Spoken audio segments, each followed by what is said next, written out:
Hello, friends. A very warm welcome to Ansarkari, and we are going to have a very close and a critical look on all the developments so that your practice and your preparation becomes more smooth and you become a better equipped person to handle all the challenges and demands of the examination. That is the single minded focus, and with that focus only, we invite you to join our courses and understand more by getting in touch with us. US President says that nobody can argue with me in context of reciprocal tariff. So this is one way to think. एक तरीका है ये समझने का. लेकिन what we must think of is that you please think of three reasons and you can write back to me and even you can WhatsApp me and you can discuss. क्या तीन ऐसे कारण हैं जो शॉर्ट टर्म में तो जरूर सबको पेन देंगे बट लॉन्ग रन में यूएस के लिए वो हानिकारक होंगे. The other aspect is to understand कि 25% टैरिफ थ्रेट जो है वो ऑटो फार्मा और चिप्स के ऊपर if it comes on April 2, then one can say जो मतलब कि March 12 is the date for tariff on steel and aluminum imports. तो इंडिया के लिए क्या होगा? इंडस्ट्री क्या बिल्कुल चरमरा जाएगी या हमारे गोल्स, हमारा जो जीडीपी ग्रोथ एंड देन हमारा जो डेवलपमेंट एजेंडा है क्या वो बिल्कुल हेवेड हो जाएगा? That is what we must think. Tesla अपनी अगर दुकान यहाँ खोलना चाहती है तो व्हाई इट इज अनफेयर? क्या एक नेशनल पर्सपेक्टिव से अगर देखा जाए, क्या यूएस के नेशनल पर्सपेक्टिव देखा जाए तो क्या रियली में अनफेयर है? This is what we must debate in ourselves. अब one more element is that US is the largest market for India's branded generics. So tariff threat won't blunt India's edge. The question is India की edge क्या है? Stocks hit हो सकते हैं, there must be temporary hiccups, क्योंकि India जो है lowest cost supplier है फार्मा प्रोडक्ट्स का यूएस का. अगर 25% इंपोर्ट ड्यूटीज अगर हो भी जाती हैं तब भी it will remain competitive. That is what is one point of discussion. Secondly, कुछ पेटेंटेड ड्रग्स जो क्रिटिकल इलनेस के लिए जो इंपोर्ट की जाती हैं वो भी जीरो ड्यूटी के ऊपर, और कुछ हम करते हैं 5 to 7.5% के रेट के ऊपर. तो अगर रेसिप्रोकल ड्यूटीज इंपोज भी होंगी product to product basis, India को इतना ज्यादा हार्ड नहीं होगा. Like we were discussing, Pharmaceutical Export Promotion Council look for its role and also its structure. Competitiveness of Indian exports जो है वो ये हमें इस बात के लिए प्रिपेयर करेगा that we are able to handle any kind of pressure. Secondly, this goes beyond pharma industry and all our industries must be based on such positivity and such kind of structure कि ऐसे कुछ भी जब unforeseen जियो strategic changes आते हैं we are able to handle it. During our prime minister's visit US wanted us to get supplies, कि वहां से सप्लाई आए. तो एलएनजी अगर वहां से आता है, जो petroleum and natural gas regulatory board के जो चेयरमैन है अनिल कुमार जैन, उनका मानना है कि ये अपने आप में हमारे लिए बहुत पॉजिटिव. तो उससे आपको कुछ की वर्ड्स निकालने हैं कि स्किर्मिशेस चल रही हैं और जियो पॉलिटिकल या जियो स्ट्रेटेजिक टेंशन हैं. नॉन टैरिफ और टैरिफ जो मेजर्स हैं वो चाहे गूगल की बात हो और चाहे मेटा की बात हो, there are certain kind of developments, और same thing goes with the reciprocal tariffs and all those issues. Tariff war कहिए, सिचुएशन फ्लूइड है, ये हम बार बार पढ़ते हैं. तो फ्लूइड है, ठीक है. अब यूएस को अगर सेंटर में रखेंगे देन एलएनजी एक्सपोर्ट का एक बहुत इंपॉर्टेंट एलिमेंट आ जाता है. फर्स्ट ऑफ ऑल, जो ऑयल एंड गैस की अवेलेबिलिटी है ग्लोबल मार्केट में, that is helping us, to understand that what kind of steps India must take. और इंडिया जो है 87% ऑफ ऑयल नीड्स को इंपोर्ट करता है, तो all oil exporters are going to have a very good relation with us, because इतने बड़े बड़े मार्केट भी नहीं है, इतने बड़े बड़े मार्केट भी नहीं है कि हमारे अलावा बहुत कुछ सप्लाई हो सके. So there India is also having its own advantage in that sense. और उसके बाद अगर सप्लाईज बढ़ती भी हैं तो there will be a shift in the traditional market. एक शिफ्ट आएगा और वो शिफ्ट जो है वो जापान, कोरिया या फिर बाकी जो कंट्रीज बीच में जिनका एक तरीके से ब्रोकरेज है या मार्कर है, उसमें भी पूरा का पूरा चेंज आएगा। तो है, फर्क है। और कोल का जो यूज है वो भी एक शिफ्ट में आएगा, वो हम ऑलरेडी शिफ्ट में लेके जा रहे हैं, but then it will be making a lot of difference. Arunachal Pradesh statehood day, we must know the name of for example airport, Donyi Polo airport Itanagar, Sela tunnel very important, first medical college at state, and then Arunachal Pradesh University, Kameng hydroelectric project, and Itanagar underpass, and governance and all that. So, and this is also important. Pipsorang and Vijayanagar Tali connected by road network for the first time since independence.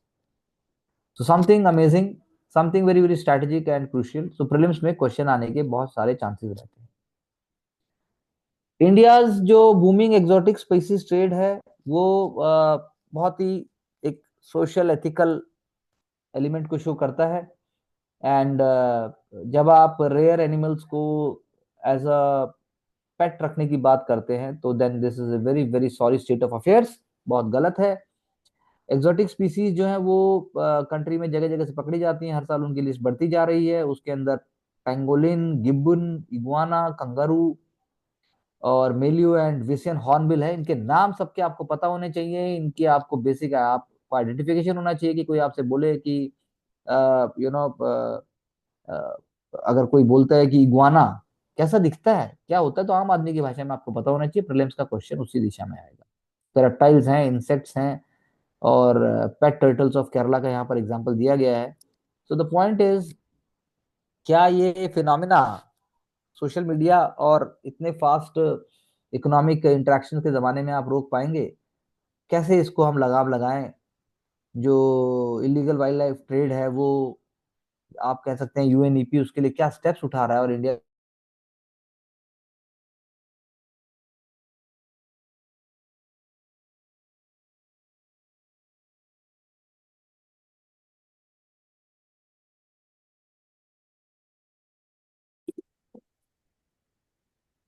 तो we must make a list, that is what one can say. और बाकी mains के लिए भी बहुत important है। Global wild life network जो traffic का है उस पर भी ऑलरेडी क्वेश्चंस आ चुके हैं। So this is a very very important piece of writing जो आपके कॉम्प्रिहेंशन और अंडरस्टैंडिंग को भी हेल्प करेगा। Please go through it and make a note of it. Rupee की वॉलेटिलिटी पे पहले भी बात हुई है, आरबीआई का इंटरवेंशन होता है और ये एक ऑनगोइंग कंटिन्यूस प्रोसेस है। हमें बस इस पर नजर रखनी है कि आरबीआई इंटरवेंशन जो करते हैं रुपये की डिप्रिसिएशन को रोकने के लिए, so it is in which direction. और ये एक नॉर्मल कोर्स ऑफ स्टेप है। जैसा कि दोनों जगह हमने देखा कि लोकल करेंसी गेन कर रही है, तो यानी कि जो झटके हैं वो हमारा बैंकिंग रेगुलेटर या कहिए कि चीफ फाइनेंशियल बॉडी जो है वो उसको हैंडल कर पाती है। सेंट्रल बैंक नी जर्क रिएक्शन नहीं दे रहे हैं, स्ट्रैटेजी है कि डॉलर्स को सेल किया जाए और साथ में इस तरीके के नजर रखी जाए कि इमीडिएट टर्म में और इवन इन मीडियम टर्म में इन्फ्लेशन है, सप्लाई एंड डिमांड कर्व है, उन सब चीजों को ध्यान में रखते हुए और बाकी जो वर्ल्ड की जो करेंसीज हैं उसके अकॉर्डिंगली इंडिया कितना डेप्रिशिएट हो रहा है। Again same thing, Indian chip industry जो है वो कस्टमर बेस को बढ़ाए यूएस के अलावा, उसके बाद डोमेस्टिक मार्केट में भी अपॉर्चुनिटीज क्रिएट करे, और शॉर्ट टर्म बर्डन इंडिया पे नहीं आएगा, लॉन्ग टर्म में आ सकता है। तो इसीलिए जो हायर लेवी आएगा उसको उस कॉन्टेक्स्ट में आपको देखना पड़ेगा। 5 प्रोजेक्ट्स हैं इंडिया में सेमीकंडक्टर के, उनके नाम आपको पता होने चाहिए। और जो assembly, testing, marking and packaging unit by Micron, a fabrication and OSAT unit by Tata Group, and OSAT units by Keynes and CG Power। तो आपको उस तरीके से पता होना चाहिए, आपको आइडिया होना चाहिए कि ये किस किस लोकेशन में है, जैसा हमने पहले भी बात की है।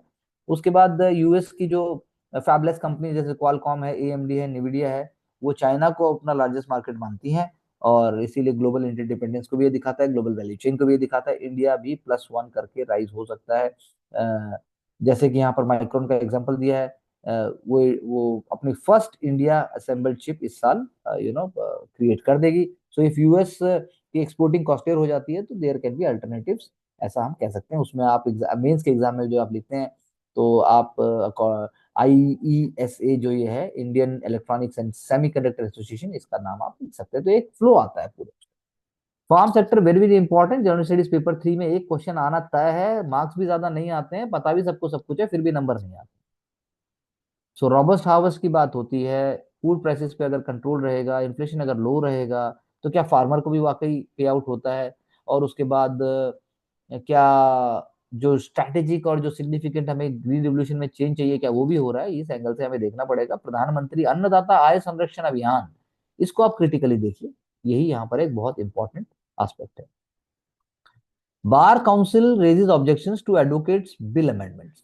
तो बार काउंसिल ऑफ इंडिया, बहुत ही इंपॉर्टेंट एंड प्रोफाउंड रोल है उसका, not only in the legal parlance but also in terms of societal parlance.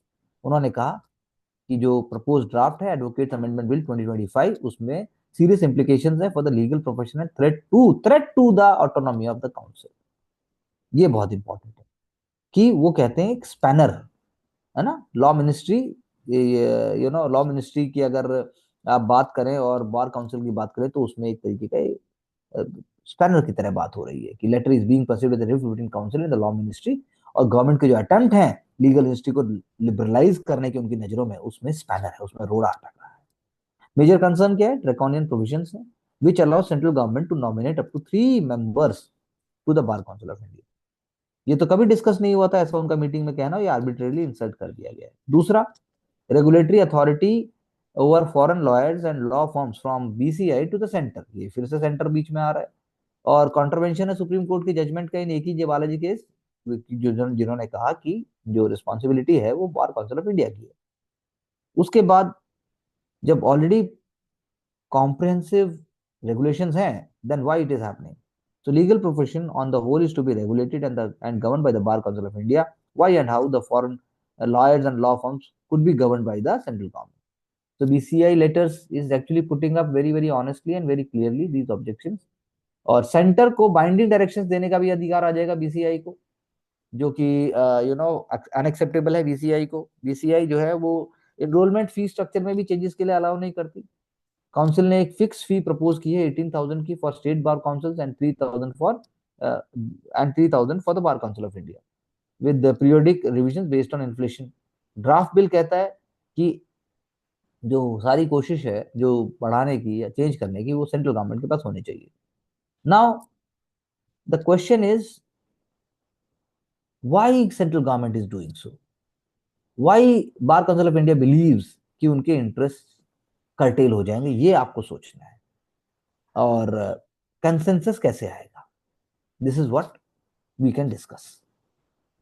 Samsung workers, already in Tamil Nadu last year भी हमने चर्चा की थी, जब हम बोल रहे थे कि ये एक पूरा का पूरा एक पैटर्न है मैनेजमेंट के साथ। अब फिर से आपका डिस्कशन डेडलॉक में चला गया। एक तरफ आप कहते हैं भारत को मैन्युफैक्चरिंग डेस्टिनेशन बनाएंगे, टैरिफ वॉर भी झेल लेंगे, फार्मास्यूटिकल में भी, मैन्युफैक्चरिंग में भी। एक तरफ आप बार बार एक मॉडल क्रिएट नहीं कर पाते हैं। Specially centre of Indian trade union जो C2 है, उसने ये कहा कि कंपनी 18 से ज्यादा हमारे वर्कर्स को निकाल देना चाहती। तो C2 बैक जो बॉडी है, जो सैमसंग मैनेजमेंट ने उनके साथ डिस्कशन भी किया, तमिलनाडु लेबर डिपार्टमेंट के ऑफिशियल ने भी किया, लेकिन उससे कोई भी सॉल्यूशन निकल कर नहीं आया।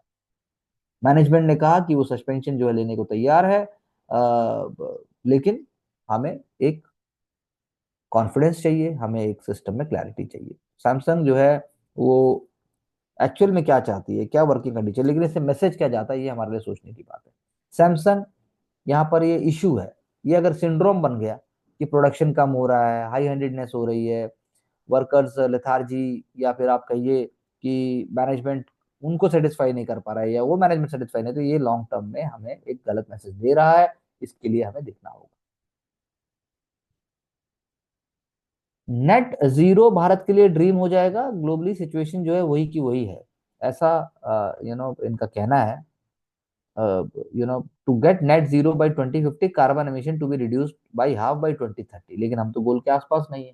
तो अब क्वेश्चन ये है कि एग्जामिनेशन आपसे ये नहीं पूछेगा, एग्जामिनेशन पूछेगा वहां तक पहुंचे कैसे, या पहुंच पाएंगे कि नहीं पहुंच पाएंगे। COP, जो COP यानी conference of party, 16 conference of parties, जो अपनी रिपोर्ट दी, जिसको आप कहते हैं कि BUR 4, फोर्थ रिपोर्ट है, उसके अंदर अगर आप पढ़ते हैं, आप देखते हैं कि जो 3 नेशनल कम्युनिकेशन रिपोर्ट्स जो United nation framework convention on climate change UNFCCC 1992 के हिसाब से जो आपने दी, जैसे जून 2004, अप्रैल 2012, दिसंबर 2023, तो इन रिपोर्ट्स के अंदर जो ग्रीन हाउस गैसेस इमिशंस की जो इन्वेंट्री है वो हमें ये दिखाती है कि किस तरीके से अ, हम अपने गोल से पीछे हैं।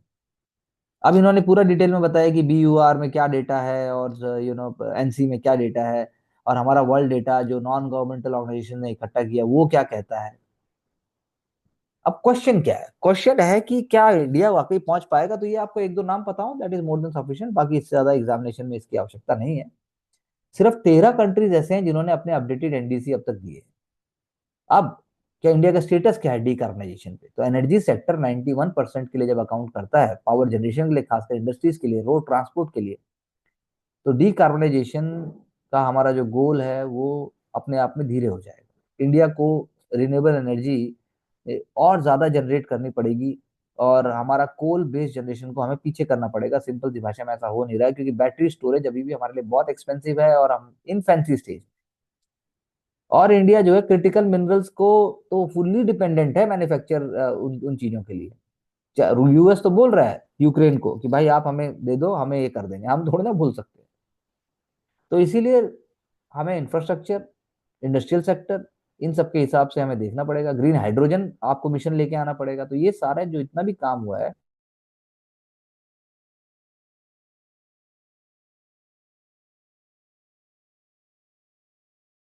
तो आप इसको आर्टिकल को दूसरे तरीके से देख सकते हैं। Many policies available to the center and potentially states non-radical can even lead to a faster growth in the short run, while India's demography is still, favorable. तो ऐसा professor of economics university of California Santa cruise का कहना है कि economic survey जो है वो quality और क्वांटिटी पे कर रहा है, एफिशिएंसी और पे ज्यादा फोकस कर रहा है rather than high savings and investment rates. लेकिन ये ऐसा नहीं है कि दोनों चीजें साथ में नहीं हो सकती। तो उन्होंने ये बताने की कोशिश की कि कैसे, चाहे फिर वो पर्सनल इनकम टैक्सेस की बात हो, रिसर्च एंड डेवलपमेंट की बात हो, एमएसएमई की बात हो, ग्लोबल इवेंट्स का इम्पैक्ट हो, कैसे दोनों चीजों को हम प्रो बिजनेस या फिर प्रो डेवलपमेंट या फिर प्रो प्रॉस्पेरिटी लेके चल सकते हैं, कैसे और लोग पॉवर्टी से ज्यादा जल्दी बाहर आ सकते हैं। इंडिया की जो पॉलिटिकल इकोनॉमी है, ये जो एक फेडरल डेमोक्रेटिक सिस्टम है, वो कैसे लोगों तक उनके हक को पहुंचाए और चीजें आगे भी बढ़ जाए।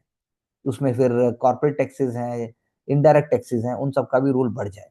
तो इसीलिए उन्होंने कहा, वो ये कहना चाहते हैं कि 1980s के मुकाबले जो है हमारा जो स्टेप है वो बहुत ज्यादा पॉजिटिव तरीके से आगे बढ़ता हुआ डिफरेंट इंस्टीट्यूशंस और मैकेनिज्म्स को लेके चला है। लेकिन क्या और रूम है? क्या अभी हम ऐसा वाकई कर पाएंगे? तो वही जो हमने अभी तक डिस्कस किया, या आप yesterday you go back and just have an understanding कि कंपटीशन चाहिए, इंफ्रास्ट्रक्चर चाहिए, Pakistan, Afghanistan, Chabahar port, FTA with Singapore, or even with Southeast Asian nations, or even with Australia, even in context of UK और India, France ने जो artificial intelligence के ऊपर दोनों ने बात की, जो यूके और यूएस के बीच में डिवाइड है एआई को लेकर, रेगुलेशन को लेकर, तो वो सारी चीजें यहाँ पर एक तरीके से आ जाती है। उसके साथ साथ जो हम फ्रीबी कल्चर जो क्रिएट हो चुका है, हम जो 2,500 रुपए 2,000 रुपए सब महिलाओं को दे रहे हैं, हम फ्री बस में चलने की बात कर रहे हैं, तो साइकिल पूरी कैसे होगी? ये हमें एग्जामिनेशन पर्सपेक्टिव से देखना होगा rather than going with the theoretical idea. Salaries बढ़ेंगी ग्लोबल अनसर्टेनिटी के बावजूद, ये एक पॉजिटिव पॉइंट है। इससे आपको पता चलना चाहिए कि भाई एआई ड्रिवन इनोवेशन जो है आईएनसी को सुटेबल ग्रोथ और सस्टेनेबल ग्रोथ देने में मदद करेगा। So this is a positive point. You must think कि कौन से ऐसे 4 फैक्टर हैं जो इंडियन कॉर्पोरेट सेक्टर को, इंडियन प्राइवेट सेक्टर को मोटिवेट करते हैं, और उसमें गवर्नमेंट इनेबलर कैसे है। Hidden cost of rising sugar, hidden cost of India rising sugar empire. अब पीटी के लिए इंपॉर्टेंट है ये, और कॉन्सेप्चुअली मेंस के लिए इंपॉर्टेंट है। उत्तर प्रदेश इंडिया का लार्जेस्ट ग्राउंड वाटर एक्सट्रैक्टर है 2023 में, using as much water as that could meet Bengaluru's water need for 48 years. आप सोचिए, ये एक फैक्ट है जो आपको नोट करना चाहिए, आपको पता होना चाहिए, आप ऐसे में यूज कर सको, आप उसके बारे में सोच सको, फैसिनेट हो सको। So please go through the whole data. India uses more than double the water for sugar के अगेंस्ट इट एवरेज। फिर वही बात है। तो पूरी बहुत अच्छा एक अपने आप में फैक्टर है, मेंस के लिए भी है। और आपको इससे अंडरस्टैंडिंग नहीं आएगी कि कैसे, अब जैसे Uttar Pradesh has been receiving fraction of micro irrigation funds, Karnataka देखिए, आंध्र प्रदेश देखिए और हरियाणा देखिए आप। So there are certain factors behind it. तो ग्राउंड वाटर और साथ साथ में शुगर केन, इस चीज को उन्होंने किया। तो इंडिया जो है वो world second largest exporter of sugar बन गया है, फोर्थ लार्जेस्ट से। लेकिन ये डोमिनेंस जो है हाई कॉस्ट के ऊपर आया है, इसकी हिडन कॉस्ट है, इसलिए कहा गया। वाटर गजलिंग क्रॉप है, एडवर्सली इंपैक्ट करती है शुगर केन के ऊपर, कई बार क्वेश्चन आ चुके हैं, आगे भी आएंगे, क्योंकि बेस वही रहेगा। अनसस्टेनेबल यूज है, वाटर वोज है। तो हमें सिर्फ ये नहीं देखना है कि प्रॉब्लम क्या है, लेकिन हमें ये देखना है कि लॉन्ग टर्म में हम चेंज क्या कर सकते हैं, ट्वीक क्या कर सकते हैं। प्रॉब्लम तो सेम ही रहेगी, सुख जो है वो दुख के साथ तो आएगा ही आएगा, और हमेशा आप पूरी तरह से सुखी, पूरी तरह से दुखी नहीं रह सकते। तो गवर्नमेंट का जैसे इथेनॉल ब्लेंडेड प्रोग्राम है, ईपीवी प्रोग्राम, वो 20% इथेनॉल ब्लेंडिंग की बात कर रहा है पेट्रोल बाई 2025। वो डिमांड और बढ़ गई है, specially in major sugar cane producing states like Uttar Pradesh. अब ये देखना पड़ेगा कि क्या वाकई ऐसा हो पाएगा, क्योंकि जो इथेनॉल है वो शुगर से अगर पूरा वो लिया जाता है तो इससे और ज्यादा रिस्क बढ़ता जाएगा, डिमांड और बढ़ती जाएगी। तो ये एक इरिवर्सिबल डैमेज है। लेकिन अल्टरनेटिव क्या है, राइस और मेज, उनमें भी और पानी चाहिए। और फार्मर्स जो है वो they are not willing, they have their own concerns and they have their own mindset. Government ने माइक्रो इरिगेशन यानी ड्रिप इरिगेशन को प्रमोट किया, जैसे पर ड्रॉप मोर क्रॉप, ऐसा हम स्वामीनाथन सर के टाइम से बोलते हैं। उन्होंने एक फार्मर कमीशन या कम मतलब रिपोर्ट पूरी बनाई थी, एंड वी मस्ट हैव उसके दो तीन प्रीलिम्स के एंगल से तो नहीं, पर मेंस के एंगल से हमें पता होना चाहिए। तो this is what we can say. India's rupee challenge, फिर अगेन ये टॉपिक हम पहले बात कर चुके हैं। Liberalising capital flows has made Indian economy perpetually vulnerable to currency crisis. तो अब क्वेश्चन इज दैट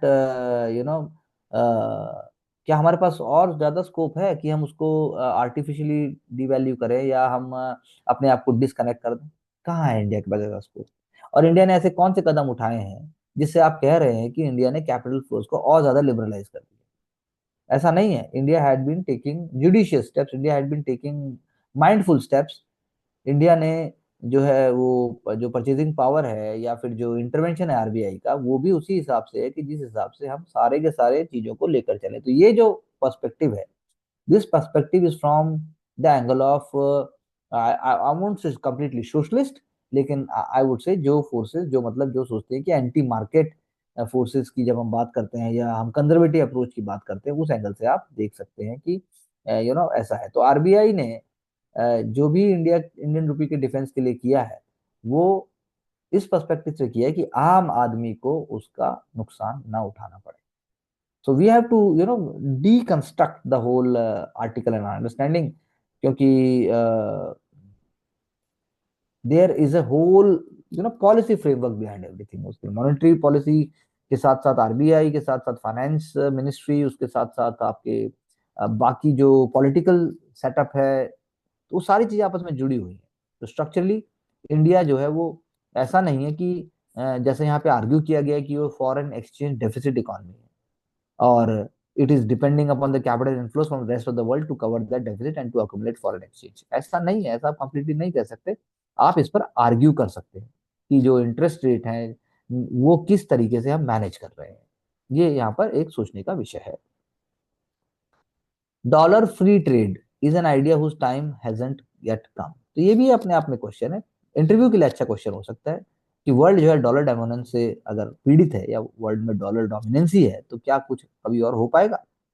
तो ये जो है डॉलर फ्री ट्रेड की जो बात अब ब्रिक्स ने उठाई या किसी और ने भी बात की, तो वो नहीं हो सकता, क्योंकि फॉरेस्ट रिजर्व डॉलर में, आईएमएफ डॉलर में, उसके बाद जो है जो की कंट्रीज हैं, जो ग्लोबल ट्रेड है, वो डॉलर में। तो अभी ऐसा नहीं है कि आप कोई और अचानक से बड़ी करेंसी सब्स्टिट्यूट क्रिएट करते हैं। यूरो ने बनना चाहा, लेकिन लिमिटेड सक्सेस। यूरोजोन बना 20 यूरोपियन नेशंस का, कॉमन करेंसी थी।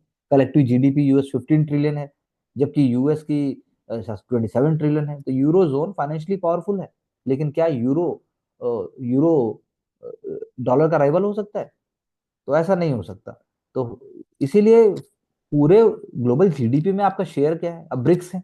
अब ब्रिक्स को भी अभी के लिए नहीं है, वो उसका डिस्ट्रप्शन होगा, वो नहीं हो पाएगा। पहले वो चाइना जो है वो एक ऐसी कंट्री है यूएस के बाद जिसका डबल मतलब ज्यादा है, जिसका जिसका स्टेक है। लेकिन इंटरनेशनल ट्रांजेक्शन्स जो रेमिनबी हैं वो तो लिमिटेड, नॉर्थ कोरिया हो गया, और कुछ जो है वो अफ्रीकन हो सकते हैं, बट देन उसकी एक्सेप्टेबिलिटी भी लिमिटेड है। देयरफॉर चाइना का शेयर ग्लोबल ट्रेड में 11% है, लेकिन most of transaction is happening in hard currencies with dollar उसमें डोमिनेट है। तो क्रेडिट रेटिंग की भी बात करें तो वहां पर भी ये बात आ जाती है। तो US and eurozone have a plus and A ratings. Dollar और यूरो ज्यादा एक्सेप्टेबल है, इंडियन रुपी को यहाँ चैलेंज आ जाता है, इंडियन रुपी का लोअर क्रेडिट रेटिंग। और वैसे भी इंडिया का जो है फिर आईएमएफ के हिसाब से स्ट्रक्चर में चेंज होना चाहिए, और एसडीआर जो बास्केट है उसमें होना चाहिए। और उसके साथ साथ अगर ब्रिक्स की करेंसी की बात करें, लेकिन कंट्रियां बहुत दूर दूर हैं, उनका डिफरेंट स्टाइल ऑफ गवर्नेंस है, डेस्परेट है, अपने अपने मतलब डिस्परेट है, सेपरेट है, और साथ में जो उनका एक कॉमन मार्केट वाला जो एजेंडा होना चाहिए वो भी अभी पूरी तरह से रेडी नहीं है। तो एसडीआर को भी अगर बनाया जाए, क्रिप्टो करेंसी को बनाया जाए, तो उनके अपने अपने ओपेसिटी और अपने अपने उनके स्ट्रक्चरल और अपने अपने चैलेंजेस हैं, वो स्टेबल नहीं है। तो इसीलिए डॉलर, जैसा कि यहाँ पर you know chief economist bank of Baroda उन्होंने आर्ग्यू किया है कि अभी ये रहेगा, इसको कोई चेंज नहीं होने वाला एज लॉन्ग एज कुछ और बड़ा नहीं होता। तो we must try to think in that direction and try to evolve thinking. Defeat drugs choose life, very true. तो ड्रग्स के अगर चार बात की जाए तो infectious disease, HIV AIDS, depression, crime, loss of health. Say no to drugs, ये एक तरीके का प्रिवेंटिव कैंपेन है। Ragging deaths, very sad, very shocking, very heinous, लेकिन है। तो आप पहले ये सोचिए कि being N district collector, being an IPS officer, being अगर आप सोशल सर्विस में हैं, तो आप कैसे इसको हैंडल करेंगे, क्या स्ट्रिक्ट होना चाहिए, कैसे मैसेज लास्ट माइल तक पहुंचेगा, यही बस हम यहाँ से ले सकते हैं। रैगिंग डेथ फिर से आ रहा है सुप्रीम कोर्ट का, प्लीज देख लीजिए कि सुप्रीम कोर्ट ने किस केस में बोला, और सुप्रीम कोर्ट की गाइडलाइंस क्या है। चाहे फिर वो डिस्प्ले के लिए हो, चाहे फिर वो एनुअल इंस्टीट्यूशंस के लिए हो, चाहे फिर वो अवेयरनेस के लिए हो, सीसीटीवी के लिए हो, सरप्राइज के लिए हो, लेकिन मैं आपसे out of the box solution चाहता हूं, वो आप सोच के जरूर लिखिए।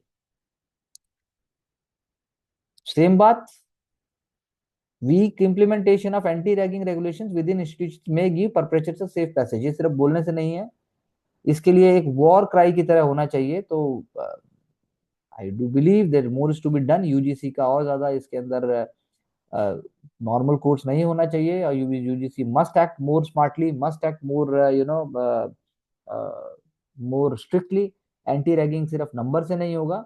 और दूसरा, इंस्टीट्यूशंस में जो है वो एंटी रैगिंग कमिटीज जो है उनको आपको स्ट्रिक्टली मॉनिटर करना होगा, और आरटीआई को भी आपको रोल में लेना होगा। Is labour, is the law encroaching on rights?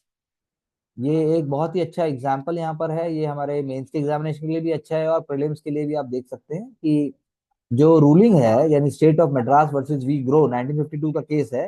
Ruling lays down the guideline that the groundwork for what would become the proportionality test, yani the gold standard for ensuring laws that encroach upon fundamental rights are narrowly tailored to suit their purpose. Read it again carefully. 2017 में supreme court ने भी इस test को expand किया, जब उन्होंने recognise किया fundamental right to privacy. जो गोल्ड स्टैंडर्ड है ये इंश्योर करने में कि लॉज अगर फंडामेंटल राइट्स पे इंक्रोच करेंगे, तो सुप्रीम कोर्ट को सही दिशा में कदम उठाना पड़ेगा। तो इसीलिए अगर इलेक्टोरल बॉन्ड की स्कीम को 2024 में अगर शट डाउन कर दिया गया, उसको अगर रोका गया, तो एनोनिमस डोनेशन जो है they are proportionately affecting the voters right to information, ऐसा कहा गया। तो this is a very very good piece of writing, जहां से हम कुछ फैक्ट्स निकाल सकते हैं without going into too much details कि कैसे। जैसे जो ए के गोपालन, जो फर्स्ट कॉन्स्टिट्यूशनल केस था जो सुप्रीम कोर्ट ने सुना, वो भी इसी चीज से जुड़ा हुआ था। और ये एक तरीके से इवोल्यूशन शो करता है, it is showing the evolution. अगर हमारे पास political science and IR option है, या हमारे पास लॉ ऑप्शन है, this becomes indispensable. One has to understand कि कैसे जो है टाडा से लेकर, युवापा से लेकर, या फिर जो टेस्ट जिसकी हम बात कर रहे हैं, या धीरे धीरे जिस तरीके का एक माइंडसेट ग्रो हुआ, धीरे धीरे जिस चीज सुप्रीम कोर्ट के सामने आई, उन पर उन्होंने कैसे अपने आप को पुटअप किया।